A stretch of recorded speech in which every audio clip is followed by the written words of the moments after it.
Do you think it's weird when someone want to watch you chew some food?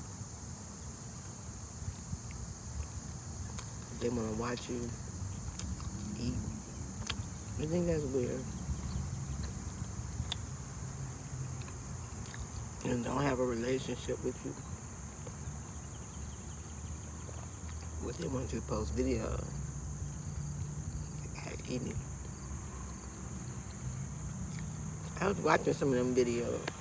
I didn't watch like the whole video, but I'm like, what's the purpose in posting a video eating food?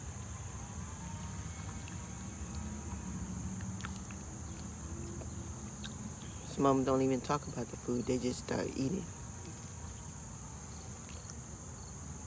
And I thought it was weird.